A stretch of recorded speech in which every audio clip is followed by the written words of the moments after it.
Hi hello నమస్తే welcome to our channel Ragadeepti allrounder. నేను మీ రాగదీప్తి. ఈరోజు మీ అందరి కోసం తోటకూర పప్పు ఎలా తయారు చేసుకోవాలో చూపిస్తున్నా అండి. వేడి వేడి తోటకూర పప్పు చూడండి, పొగలు గక్కుతుంది అట్లే. సో నాకు ఇంతవరకు అయితే తోటకూర ఫ్రై చూశాను, కర్రీ చేయడం చూశాను, బట్ తోటకూర పప్పు చేస్తారు, అది ఇంత టేస్టీగా ఉంటుంది అనేది నాకు ఇంతవరకు తెలియదు. ఎందుకంటే నేను ఫస్ట్ టైం ట్రై చేశాను, టేస్టీగా వచ్చింది. మీకు ట్రై చేస్తే ఎలా వస్తుందో కామెంట్ సెక్షన్లో తెలియచేయండి. సో ఇంకెందుకు ఆలస్యం, ప్రాసెస్ స్టార్ట్ చేద్దాం పదండి. అందుకంటే ముందు నా ఛానల్ సబ్స్క్రైబ్ చేసుకోని వాళ్ళు ఉంటే, ఫస్ట్ టైం చూస్తున్న వాళ్ళంటే సబ్స్క్రైబ్ చేసుకోండి. చూస్తుంటేనే నోరు ఊరిపోతుంది కదా. ప్రాసెస్ స్టార్ట్ చేద్దాం పదండి.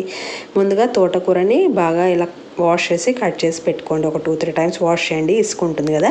సో ఏదైనా ఆకుకూర పప్పు చేస్తున్నప్పుడు ఆకుకూర క్వాంటిటీ ఎక్కువ ఉండేటట్టు చూసుకోండి, అప్పుడు మనకి హెల్త్కి మంచిది అనమాట. ఇప్పుడు ప్రెషర్ కుక్కర్ తీసుకొని నేను ఒక 250 గ్రామ్స్ వరకు కందిపప్పు తీసుకున్నాను. దీన్ని బాగా ఒక 2-3 టైమ్స్ వాష్ చేయండి. సో 250 గ్రామ్స్ కందిపప్పుకి నేను ఒక పెద్ద కట్ట తోటకూర తీసుకున్నానండి. సో ఇలా 2-3 టైమ్స్ వాష్ చేయండి. పిల్లలు తోటకూర ఫ్రై అలాంటివి తినారు కదా, సో ఇలా పప్పుల్లోకి యాడ్ చేస్తే వాళ్ళకి హెల్త్ బెనిఫిట్స్ కూడా వస్తాయన్నమాట. అందుకనే నేను పప్పులోకి యాడ్ చేస్తున్నాను. సో ఇలా 2-3 టైమ్స్ బాగా వాష్ చేసిన తర్వాత ఇప్పుడు ఆ బ్యాళ్ళు ఉడికేన్ని వాటర్, మంచినీళ్ళు పోసుకోండి. ఇలా వాటర్ వేసుకున్న తర్వాత కారానికి తగ్గట్టు పచ్చిమిర్చిని ఇలా కట్ చేసి వేసుకోండి. సో తర్వాత కొద్దిగా చింతపండు, పులుపుకి తగ్గట్టు అనమాట. తర్వాత బాగా పండిన ఒక 4 టొమాటోస్ వేసానండి నేను. తర్వాత ఇందాక వాష్ చేసి పెట్టుకున్నా కదా తోటకూర, అదంతా ఇందులోకి వేసేసాను అనమాట. చాలామంది ఏం చేస్తారంటే కందిపప్పు ఉడకదన్న ఉద్దేశంతో మనకు ఉడకబెట్టేటప్పుడు ఉప్పు వేయరండి. బట్ నేను చేసే పప్పు ఏదైనా కానీ సాల్ట్ వేస్తానమాట. ఇక్కడ ఉడకబెట్టేటప్పుడే సాల్ట్ వేస్తాను. బ్యాళ్ళు ఉడకవనేది ఏమి ఉండదండి, ఉడుకుతాయి. ఒకసారి ట్రై చేయండి. ఇలా పప్పు ఉడికేటప్పుడే మనం ఉప్పు వేసామంటే పప్పు చాలా రుచిగా ఉంటుంది. తర్వాత కొద్దిగా ఉప్పు కూడా వేసిన తర్వాత పసుపు వేసి కుక్కర్ లిడ్ క్లోజ్ చేసేసి ఒక 4 విజిల్స్ రానిచ్చానండి. సో చూడండి, పప్పు బాగా ఉడికిపోయింది. తర్వాత ఈ పైన కట్ట అంతా పక్కకు తీసేసి మిగతా పప్పు అంతా రుద్దేసుకోండి. నేను 4 విజిల్స్ అని చెప్తున్నాను, ఒక్కొక్కటి దగ్గర వాటర్ని బట్టి ఉంటుందన్నమాట. సో మా వాటర్కి 4 విజిల్స్కి ఉడికిపోయింది. సో చూడండి, కట్టు పక్కన తీసిన తర్వాత ఇలా పప్పు గిత్తెతో రామ్ పెట్టేసుకున్నా. సో ఇప్పుడు రెడీ అయిపోయింది. ఈ పప్పు మొత్తం రుద్దిన తర్వాత అప్పుడు మనం ఇందాక సపరేట్ చేసి పెట్టుకున్నాం కదా కట్టు, అది కూడా వేసి మిక్స్ చేసేసేయండి.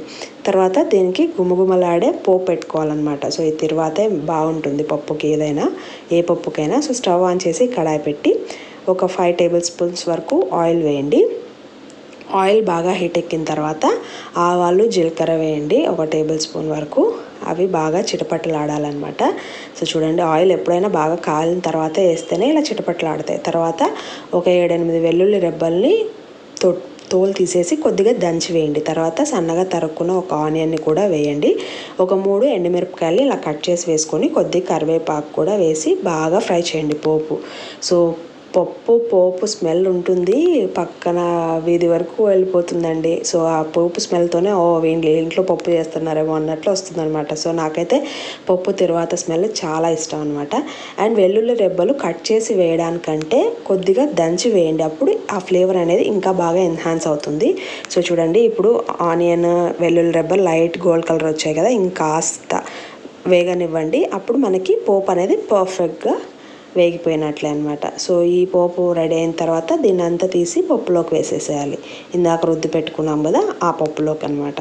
సో పోపు వేసిన వెంటనే స్టవ్ ఆఫ్ చేసి పప్పులోకి వేసేయాలి. సో చూడండి, ఇవన్నీ బాగా ఎర్రగా అయిపోయి ఇప్పుడు స్టవ్ ఆఫ్ చేసి వెంటనే పోపులోకి వేసేసేయండి. పప్పు రుద్దుకున్నాకనే పోపు వేసుకోండి, ఎందుకంటే ఆ పోపు స్మెల్ అనేది పోకుండా ఉండాలంటే పోపు వేసిన వెంటనే పప్పులోకి వేసేసి మిక్స్ చేసేసి వెంటనే మూత పెట్టేసేయండి. అప్పుడు ఆ పోపు స్మెల్ అనేది ఎక్కడికి పోకుండా, బయట స్మెల్ అంతా ఇంట్లో పోకుండా పప్పులోకి వస్తుందన్నమాట. అది ఆ మ్యాటర్. సో చూడండి, వేడి వేడి తోటకూర పప్పు రెడీ. ఇది రైస్లోకైనా, రోటీస్లో, చపాతీలోకి, దేంట్లోకైనా బాగుంటుంది. ట్రై చేయండి. మీకు ఈ వీడియో నచ్చినట్టయితే please like, share and subscribe to my channel Ragadeepti allrounder.